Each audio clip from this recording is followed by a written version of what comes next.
Hello dear students, welcome back और YouTube channel study circle 24।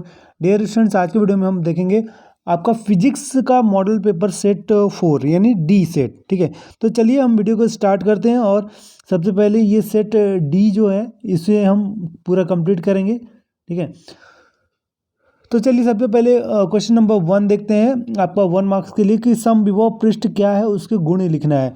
तो देखिए, समविभव पृष्ठ यानी जिसका मतलब समान विभव, यानी कोई एक सरफेस है यानी पृष्ठ है ना, और इसके सभी बिंदुओं पर, ठीक है, समान विभव हो तो उसे हम क्या बोलते हैं, समविभव पृष्ठ कहते हैं। यानी उस पृष्ठ को समविभव पृष्ठ कहा जाता है जिसके प्रत्येक बिंदु पर, यानी प्रत्येक बिंदु पर क्या होगा, विभव एक जैसा होगा, एक समान होगा। ठीक है, दो समविभव पृष्ठ एक दूसरे को नहीं काटते। ठीक है, दूसरा कि प्रत्येक चालक का पृष्ठ समविभव होता है। ये इसके गुण हो गए। ठीक है, डियर स्टूडेंट्स, मैं आपको बता दूं कि 1 नंबर, 2 नंबर और 3 नंबर, ये वाले जो प्रश्न है ना, खासकर 3 नंबर के प्रश्न है, मैं हर एक वीडियो में मैं आपको बता रहा हूँ कि 3 नंबर के प्रश्न को ज़्यादा आप फोकस करिए। ठीक है, क्योंकि सबसे ज़्यादा मार्क्स आपको यहीं से मिलना है। और 5 मार्क्स के लिए मैं एक और वीडियो बना दूंगा जिसमें कि 4 और 5 मार्क्स के लिए सेलेक्टेड क्वेश्चन जितने भी हैं वो मैं आपको बताने वाला हूँ। ठीक है, तो चलिए फिर आगे देख लेते हैं। डियर स्टूडेंट्स, इससे पहले यदि आप चैनल पर नए हैं तो चैनल को सब्सक्राइब कर लीजिएगा, साथ ही बेल आइकन का बटन प्रेस कर लीजिएगा, जिससे कि आपको आगे की भी अपडेट मिलती रहे। यदि आप आगे आफ्टर 12th बीएससी नर्सिंग या फिर पीईटी या फिर पीएटी यानी एग्रीकल्चर के लिए आप तैयारी करना चाहते हैं तो हमारे चैनल के साथ बने रहिए, हमारे चैनल को सब्सक्राइब करके रखिए, क्योंकि बहुत जल्द ही हम 1 अप्रैल से हम क्लासेस स्टार्ट करने वाले हैं बीएससी नर्सिंग का भी और आपका पीईटी पीएटी एग्रीकल्चर के लिए भी। ठीक है, और पीपीएसटी के लिए भी। तो यदि आपको भी तैयारी करना है और आपको नहीं पता कि किस प्रकार से सिलेबस है उसका, कहाँ से क्वेश्चन आते हैं, कैसे आते हैं, तो वो आपको सारी जानकारी आपको हमारे चैनल के माध्यम से मिलती रहेगी। ओके, तो चलिए आगे देख लेते हैं। अब इसके बाद देखिए दूसरा है, ये इसी को फोको करंट भी बोला जाता है, भंवर धाराएं को। भंवर धाराएं क्या है, ये कब उत्पन्न होती हैं, उसका एक उपयोग लिखना है। तो देखिए सबसे पहले मैं आपको बता दूं कि भंवर यानी जैसे आपने गोल यानी चक्करदार प्रेरित धाराएं देखी होगी, जो नदी में या जल में हम बोल सकते हैं, या फिर अगर एक बाल्टी में भी अगर आप काफ़ी तेज गति से पानी भरते हैं तो आप देखते होंगे गोल गोल घूमता हुआ दिखाई देता है। ठीक है, तो वो क्या है, एक चक्करदार प्रेरित धाराएं हैं। ठीक है, तो उसी का एक कंपेयर करके यहाँ पास इसका आंसर बताया गया कि जब किसी चालक से बद्ध चुंबकीय फ्लक्स में परिवर्तन किया जाता है तो उस चालक में जल में उत्पन्न भंवर के समान, यानी जो चक्करदार प्रेरित धाराएं होती हैं, तो उसमें चक्करदार प्रेरित धाराएं उत्पन्न होती हैं जिन्हें हम भंवर धाराएं कहते हैं। ठीक है, इसको फोको करंट भी कहा जाता है, ईडी करंट भी कहते हैं, फोको करंट भी, फोको धाराएं भी कहा जाता है। अगर बाय द वे कभी क्वेश्चन आ गया कि फोको धाराएं किसे कहते हैं, तब भी आपको यही लिखना है। ओके, अब अगला प्रश्न देखिए।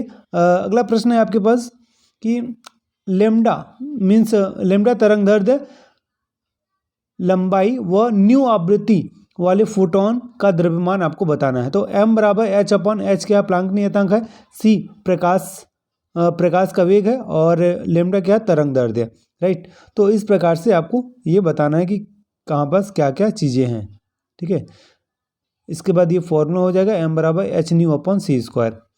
प्रकाश का विवर्तन क्या है, इसका शर्त भी लिखना है आपको। तो इसका आंसर हो जाएगा कि जब प्रकाश तरंग छोटे छिद्र यानी बहुत एक संकीर्ण झिर्री जिसको कहा जाता है, बहुत ही एक स्लिट स्मॉल स्पॉट, तो इस प्रकार से वहाँ से गुजरती है तो उसके मार्ग में कोई महीन यानी बहुत पतला, है ना, इट इज़ वेरी थिन अवरोध, ऑब्स्टेकल जिसको कहा जाता है, ऑब्स्टेकल जैसे तार या बाल आ जाता है तो प्रकाश तरंगे किनारे पर मुड़ जाती हैं। प्रकाश के तरंगों का इस प्रकार से जो मुड़ना होता है वही क्या कहलाता है, प्रकाश का विवर्तन कहलाता है।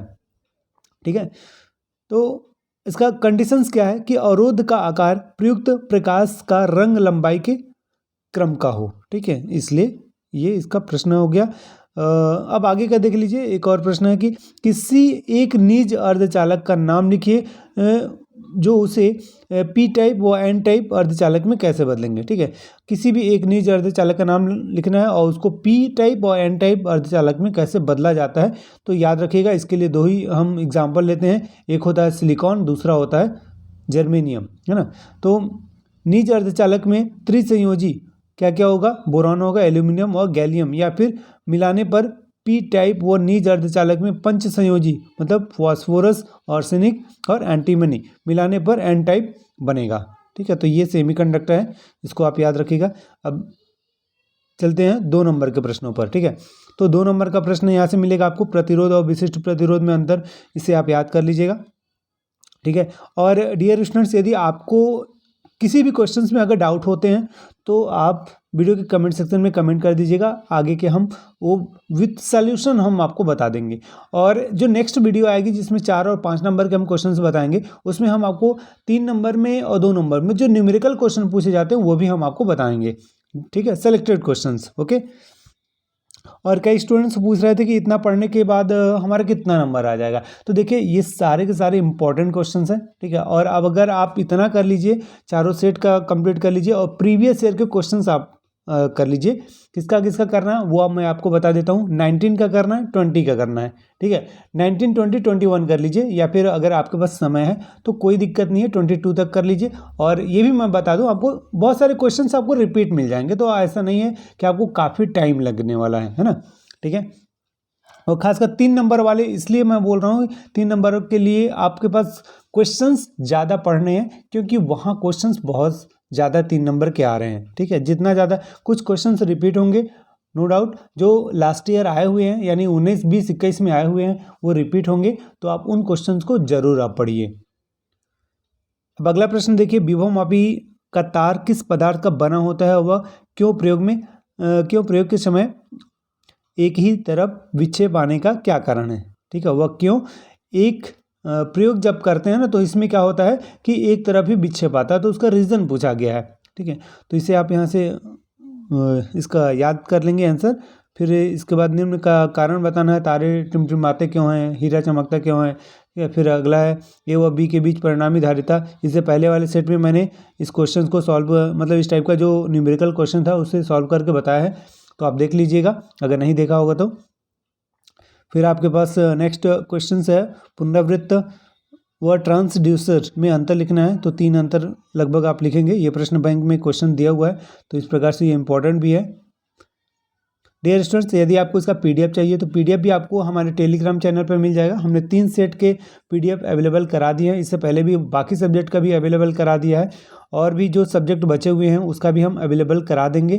ठीक है, पहले आप फिजिक्स की तैयारी कीजिए, और केमिस्ट्री का कुछ लोग बोल रहे थे तो उसे भी हम आज अपडेट कर देंगे। लेकिन आप देख लीजिएगा, समय होगा तभी आप केमिस्ट्री पढ़िएगा, अभी फिजिक्स के पेपर से पहले, अन्यथा आप फिजिक्स की तैयारी कीजिए। ठीक है, क्योंकि आपके पास फिजिक्स को सबसे पहले आप क्लियर कीजिए कि अच्छे से एग्जाम जाए।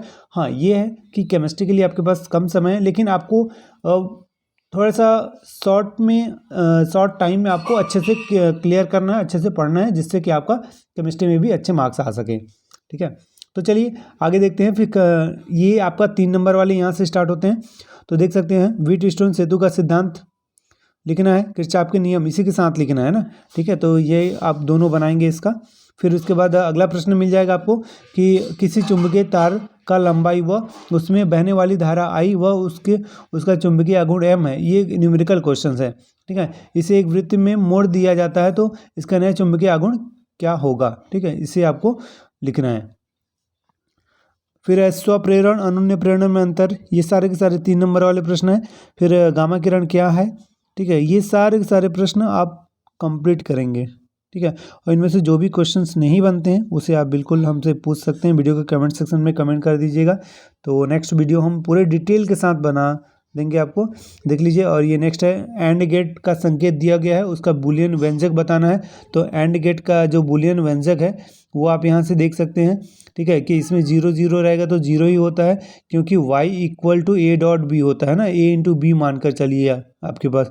ठीक है, 0 में 0 का इंटू करेंगे, 0 में 1 का इंटू करेंगे तो 0 आएगा, 1 में 0 का करेंगे तो 0 आएगा, 1 में 1 का इंटू करने पे 1 आता है। ठीक है, एंड गेट का यहाँ से गेट से एक क्वेश्चन 100% श्योर है आता है, तो आप अच्छे से कंप्लीट करिएगा। अगर गेट से रिलेटेड कोई भी क्वेश्चन में अगर डाउट होता है तो आप हमें इन्फॉर्म कर सकते हैं। हम गेट से संबंधित हमने पहले भी वीडियो अपडेट कर रखा है गेट से संबंधित, तो अगर अभी तक नहीं देखा होगा आपने तो उसे देख लीजिएगा, सारे डाउट क्लियर हो जाएंगे आपके। एक्सपेरिमेंट वीडियो भी है और साथ में उसका डिटेल हमने बताया भी है।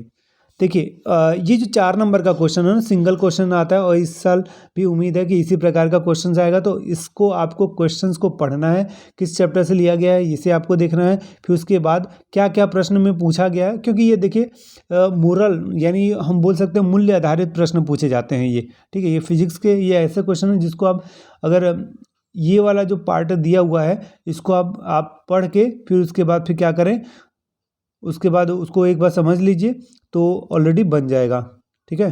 उसका टेंशन आपको नहीं लेना है। तो इस प्रकार से आप इस पार्ट को आप विशेष ध्यान दीजिएगा, ठीक है। और देखिए इसके जो प्रश्न बनते हैं ना वो बिल्कुल इस प्रकार से बनते हैं कि जो आप जनरली वो चीज़ देखते हैं लेकिन आपके माइंड में नहीं आता है। जैसे देखिए भारत में मुख्य आपूर्ति की वोल्टता का मान, तो आप देखते हैं हर एक इलेक्ट्रॉनिक जो आपके पास गैजेट होता है या फिर कोई जैसे स्टेपलाइजर हो गया और भी कोई इलेक्ट्रॉनिक चीज़ें होती हैं, तो उसके उस बॉक्स के ऊपर या फिर उस ऑपरेटर्स के ऊपर 50 Hz लिखा होता है ना, 50 हर्ट्ज़। तो ये क्या है, इंडियन इलेक्ट्रिसिटी की एक प्रकार से फ्रिक्वेंसी है, ठीक है। तो इसका आंसर यही आप लिखेंगे कि उसका जो वोल्टता का क्रम होता है ना वो कितना होता है, 50 हर्ट्ज़ होता है, ठीक है। और जो हमारे घरों में यूज़ होता है वो 220 वोल्ट होता है, राइट। तो ये इसी प्रकार के क्वेश्चन पूछे जाएंगे तो आपको उसके आंसर लिखना है, इसको छोड़कर मत आइएगा आप, ठीक है। बिल्कुल भी आपको स्किप नहीं करना है इसको क्वेश्चन को। और आप देखिए मैं आपको यही सजेस्ट करूंगा कि आप सारे के सारे क्वेश्चंस को अटेम्प्ट करिए। यानी आपके पास देख लीजिए 26 क्वेश्चंस है ना, तो पास होने का यही एक सबसे अच्छा तरीका है कि सारे क्वेश्चंस को बनाइए और आप ऐसा बनाइए कि आपको एनी हाउ एक नंबर मिलना ही चाहिए। खैर आप अगर जो अच्छा से बन रहा है उसको अच्छे से बनाइए, पूरा बनाइए तो पूरे भी नंबर मिलेंगे।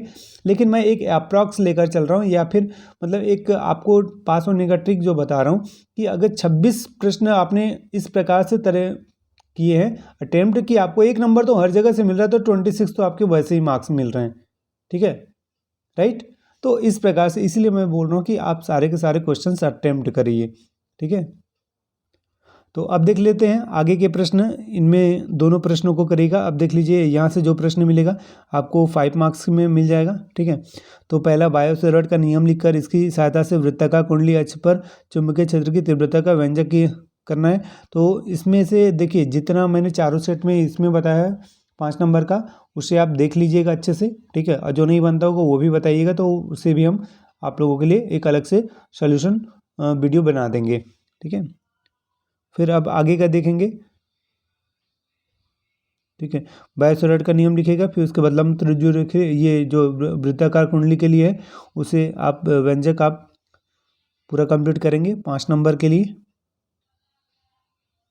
ठीक है। फिर इसी का अगला प्रश्न मिलेगा, चुंबकीय क्षेत्र की किसी चुंबक के चारों ओर का वह क्षेत्र जहाँ तक वह लोहे के पदार्थ को आकर्षित करता है, यदि चुंबकीय क्षेत्र का परिमाण व दिशा एक समान हो तो उसे एक समान चुंबकीय क्षेत्र कहते हैं, ठीक है।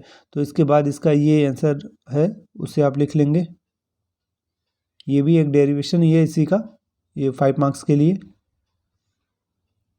फिर अगला प्रश्न मिलेगा आपको पहले चैप्टर से, ठीक है।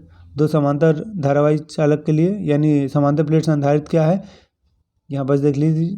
देखिए समांतर प्लेट संधारित्र क्या है, उसकी धारिता का व्यंजक ज्ञात करना है जब प्लेटों के मध्य पूरा मध्य के परावैद्युतांक वाला पदार्थ या फिर माध्यम रखा हुआ है, उसे प्रभावित करने वाले कारक भी आपको लिखने हैं, ठीक है।